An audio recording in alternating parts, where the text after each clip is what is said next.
Everyone get out! Hello tankers and tankettes, and welcome to a Tier 8 premium review. And this is not the premium review I was hoping to do today.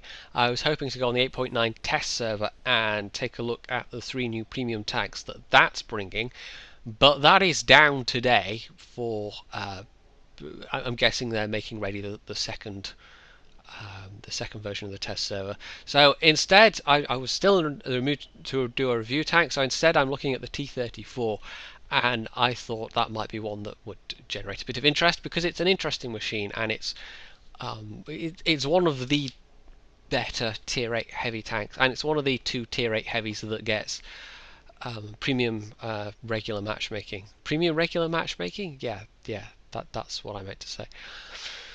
So it costs 12k gold. Is it worth it? Because that's kind of a lot of real world money. Well, let's find out.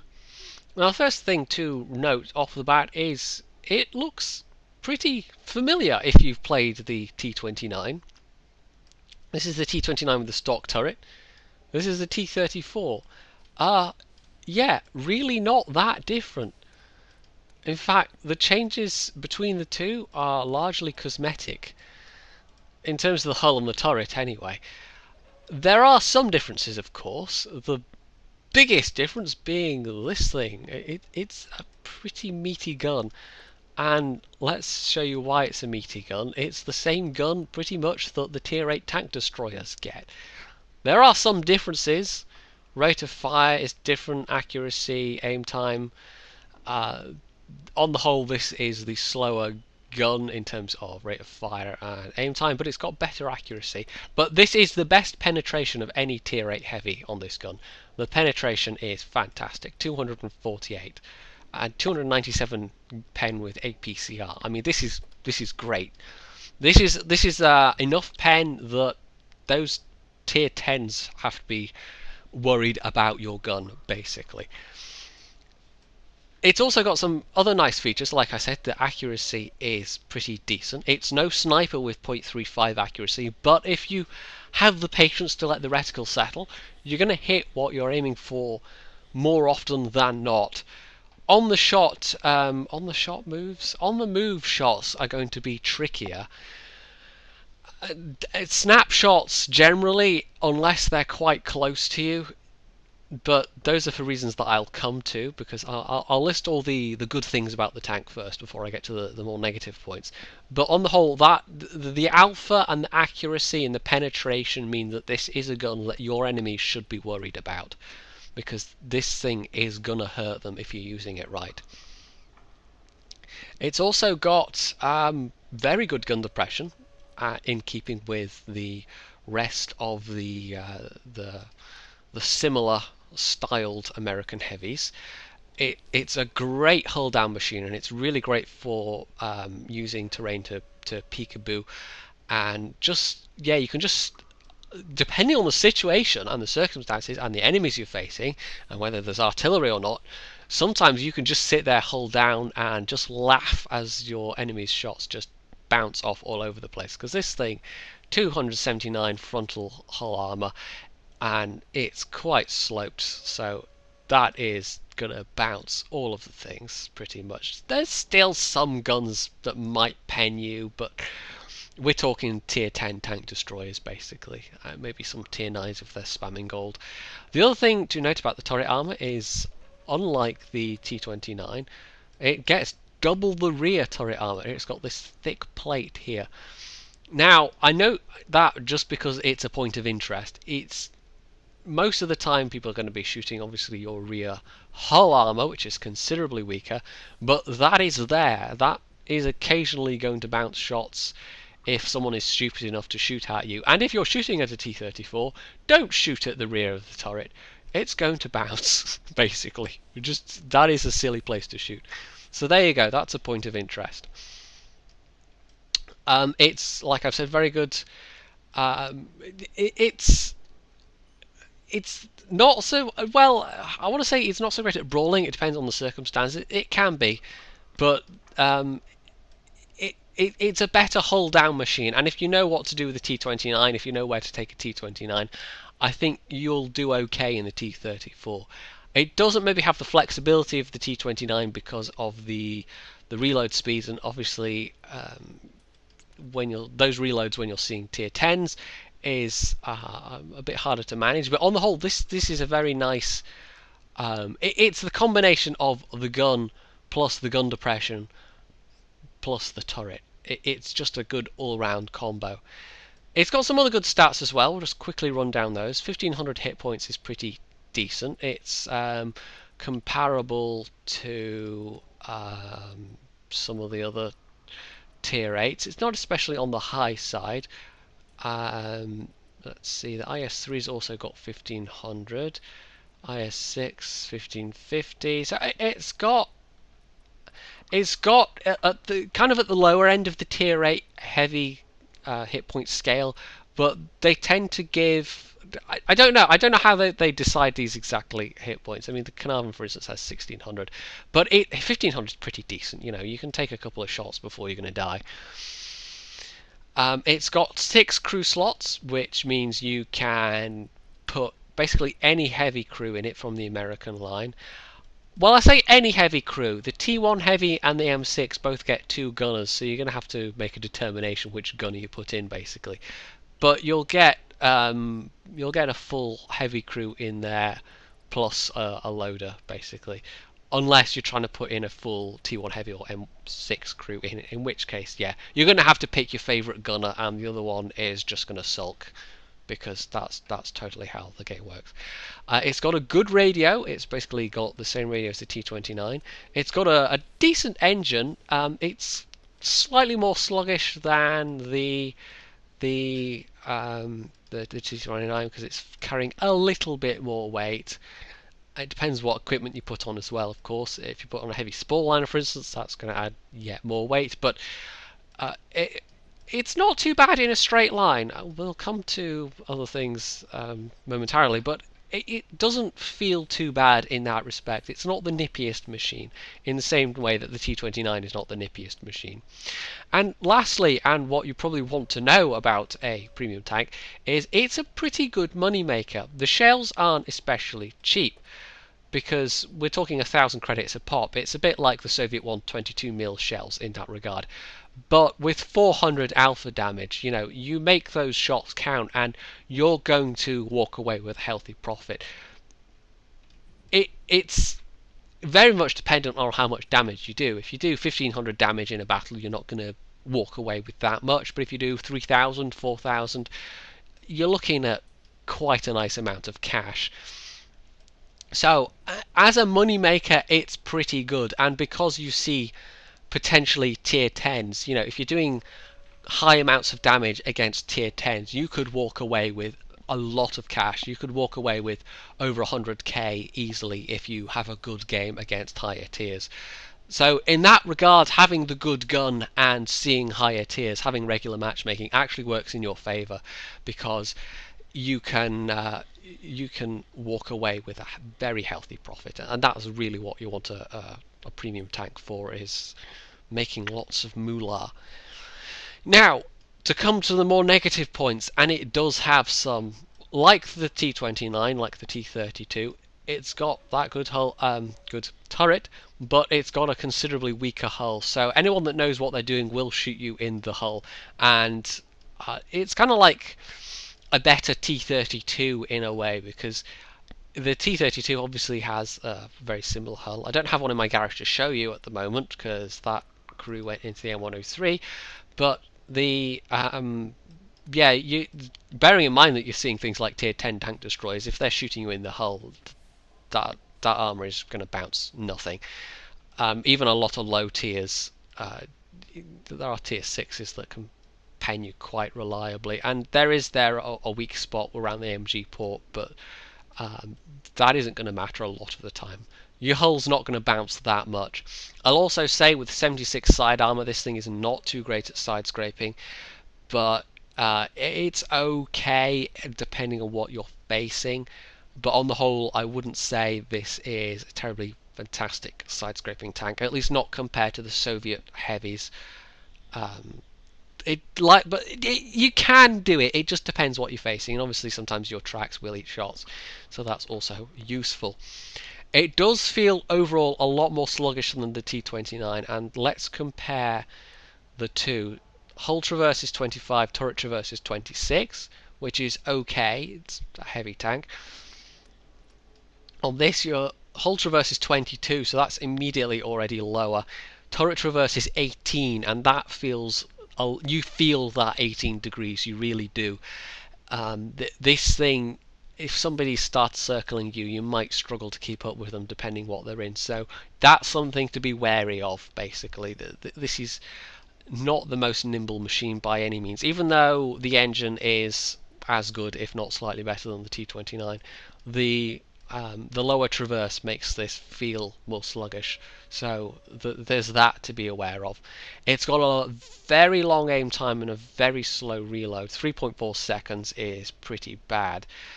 So, like I said, it's not good for snapshots especially. You do have to be patient and let the reticle settle on things. The shell speed's not especially low. It's okay. I mean, shell speed on various tanks is something obviously you learn by playing. So this thing can hit targets reasonably far away if you soon learn how far to lead things by. Basically, it's not like you have to. We're not talking howitzer shell speeds or anything like that. So that's not a particular handicap, but I think for me the aim time is more of a handicap than the reload, but they are both there. The view range is slightly lackluster. 360 meters is okay, but it's better than the stock turret, but worse than the top turret of the T29. The T32 I would have to look up because I can't remember off the top of my head what that gets. Top turret 400 meters, so that is actually quite a bit worse than the top turret in the T32. So you're probably going to be relying on people spotting for you unless you choose to buff the view range somehow. But I would not give up a slot for optics on this, or binoculars especially. I don't think that's a good choice. I think you want things that emphasize or that buff your reload time and your aim time. Basically, that's a bigger priority given the nature of the gun. And there are actually, I will say, the turret is not invulnerable like the T29. It's not without its weak spots. Now, the commander's hatch is fairly well known. It's a fairly hard target to hit at range. If you're closer to somebody, you got to be wary of people hitting that. I got to say though, on the T29 and the T34, there is another weak spot that is maybe lesser known. And you see this bit of armor here above the gun mantlet? And that's the same on the T29. Now, this is obviously more of a close range weak spot. If somebody's hull down in one of these things, you can't shoot them in the hull, which is obviously a heck of a lot more reliable place to hit them. But if you're right up in somebody's face in the T29 or the T34, try shooting them there.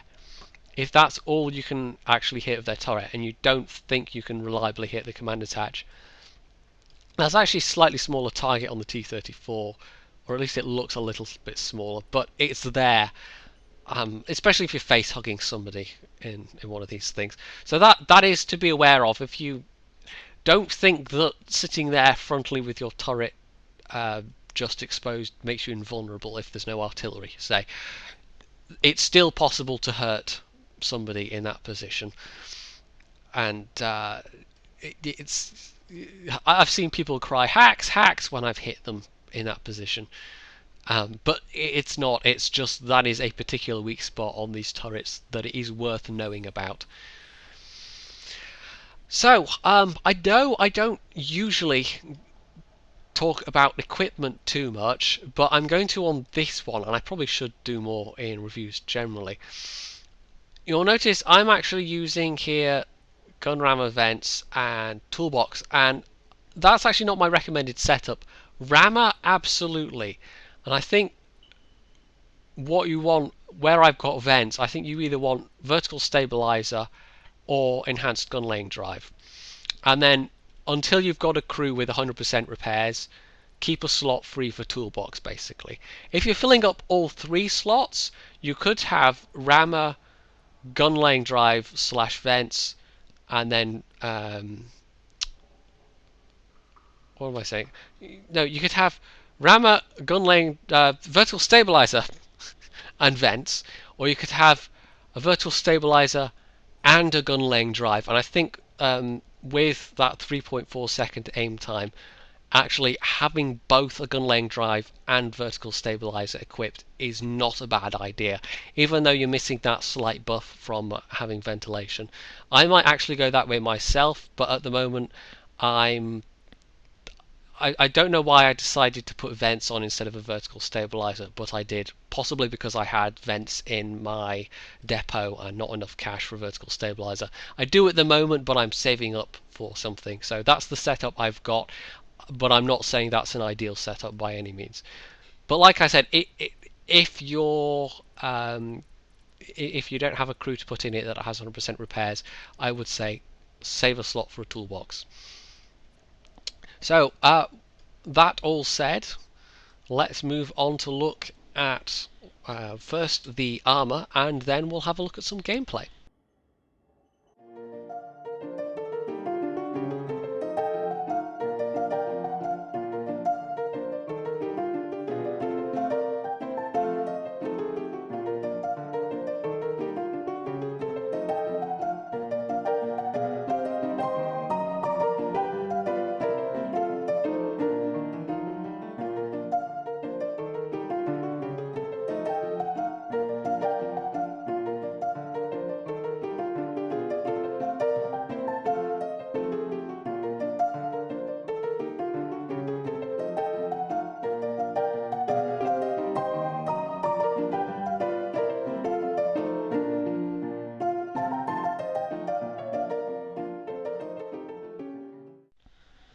And here we are actually in battle.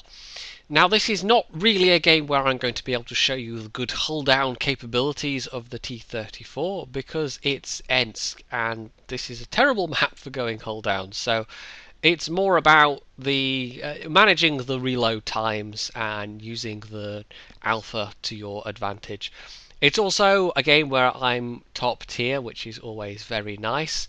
But even when you're top tier, with the hull that you've got, there's still plenty of stuff that can hurt you, basically. Oh yes, and somebody recognised me, so yeah, I'm internet's famous, you guys. I'm internet's famous.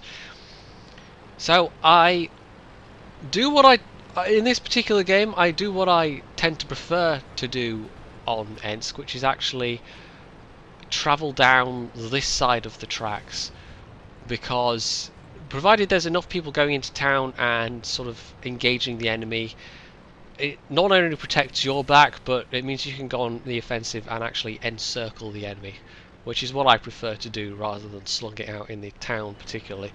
So I'm going to get myself into an early spotting position, and this is basically what I'd be doing in a T29 in this position as well, in a similar situation. So I know there's a Jackson there.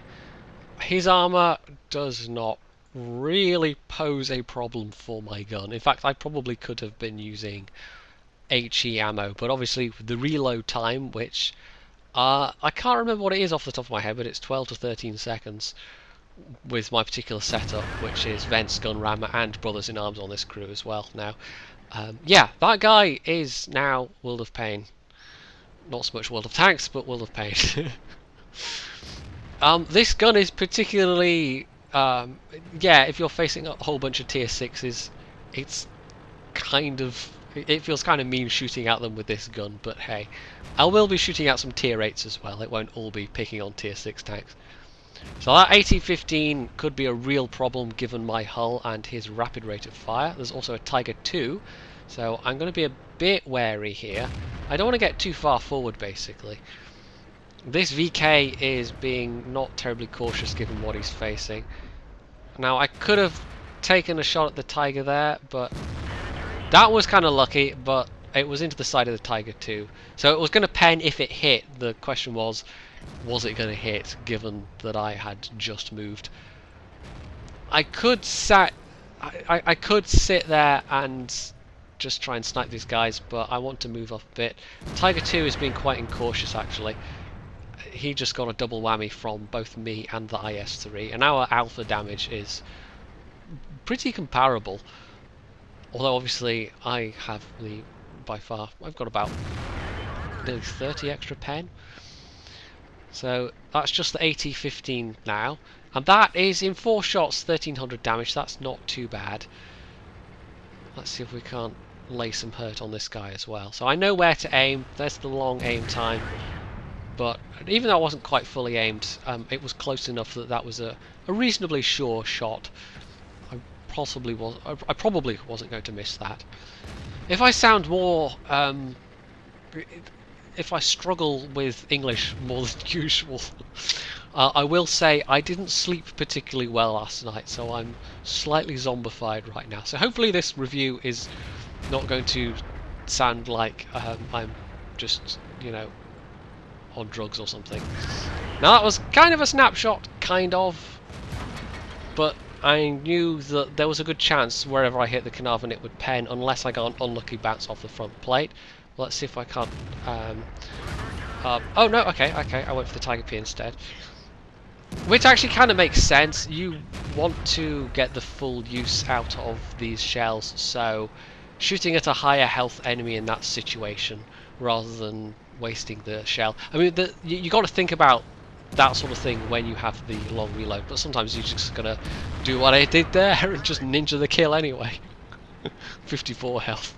But you'll see that Jagdpanzer IV, despite being tier 6, having, you know, 150 pen, that was more than enough to pen my hull, even though my hull was at an angle. So, like I said, there's lots of stuff that is a threat, given that your hull is not the best. The VK, I don't know what he was getting butthurt about there. Anyway, we are now moving up on these guys. A couple of heavies are kind of boxed in here. There's also a 110 around that might be a problem. That's a snapshot that did not pay off. That just went in the tracks. I wasn't going to sit and aim that one because he would have... Well, for one thing, he probably would have pulled back before I could shoot him. And even if not, I risked taking a shot myself. Now, I don't know if this Centurion's going to take... if he's going to come out, so I'm being a little bit cautious here. He's got the 20-pounder gun, which is not that high alpha, but it's more than capable of hurting me. T34 is getting some cheeky damage in there. Again, with the snapshots. I did say in the review portion, don't snapshot in this tank, and it kind of worked out in this battle because it was all relatively close ranges, but it was very, very lucky, some of these shots, that they actually went in. But you'll see there now, 10 hits over 3k damage, so the alpha of this gun is truly wonderful. It really does just hurt all of the things. And there we go, there's another kill secure. 48 damage that time. But it hasn't all been kill secures this battle. I've done a fairly decent amount of damage. And you'll see there's a lot of times where I, instead, in another tank, like say in the IS-3, where I might have been a lot more bullish, where I might have rushed forward and just been getting in their faces even whilst I was reloading. It's really not worth doing that with a T34, just because of that combination of a weak hull and a long reload.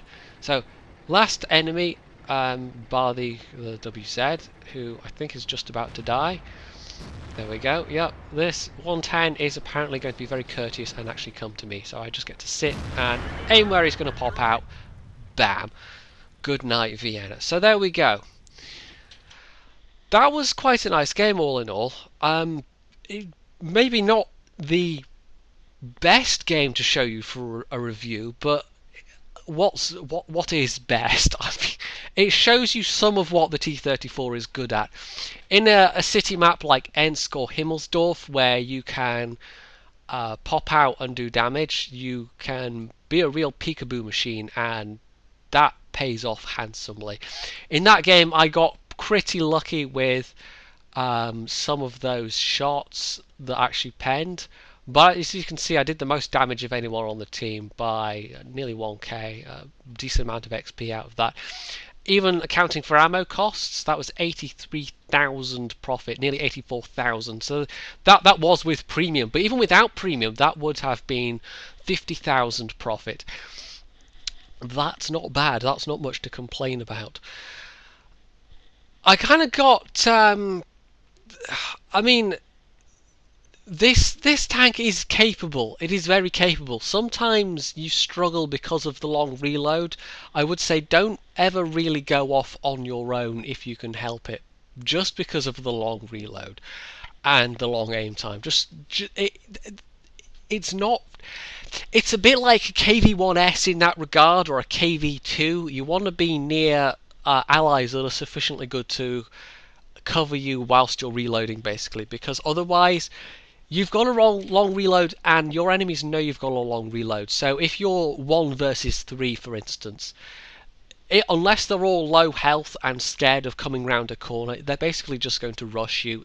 There's nothing you can do about it, because once they start hitting your hull, you're not going to bounce anything, and you're going to die in pretty short order. How does it compare to the Lerva? I've only ever played the Lerva a couple of times on the test server, so I can't really say. It feels like it's got the better gun than the Lerva, and I think it maybe is the better all-rounder, but it's still kind of the same idiosyncratic playstyle. I mean, the Lerva also has quite a decent turret, quite a decent gun, but the Lerva is more of a sit back and snipe tank, and the Lerva is also considerably more sluggish. I don't know if it's worth 12k gold. I mean, I bought it on discount, but it is a good tier 8 heavy premium, I will say that. And the fact that you get the 6 crew slots, I think if you're willing to spend that much on World of Tanks, then yes, it might well be worth it. But given the nature of the investment, you should definitely consider it pretty carefully. And I will say, as I've said in previous videos, if you're pretty new to the game, don't just rush in and buy this tank. You will struggle badly. You'll probably hate it because it's quite different than anything you're going to do at the lower tiers. I would think if you get to the T29 and you like the T29 and you like what the T29 can do, then there's a good chance you're going to like the T34, bearing in mind the slow reload, the slow aim time, and that it's more sluggish in terms of traverse, and especially turret traverse.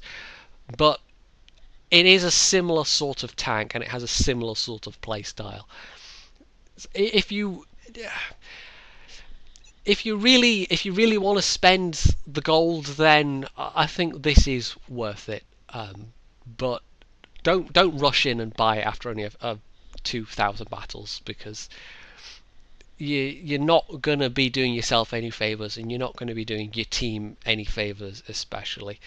But if you're confident that you can handle a tier 8 machine, if you're looking for a good money maker, then the T34 could well be the tank for you. So hopefully this has all this information has been of use to you. Hopefully this has helped you out along the way towards your decision. And yeah, if you liked this video, you can hit the like button, you can leave a comment, you can subscribe to my channel, and of course, as always, stay tuned for more.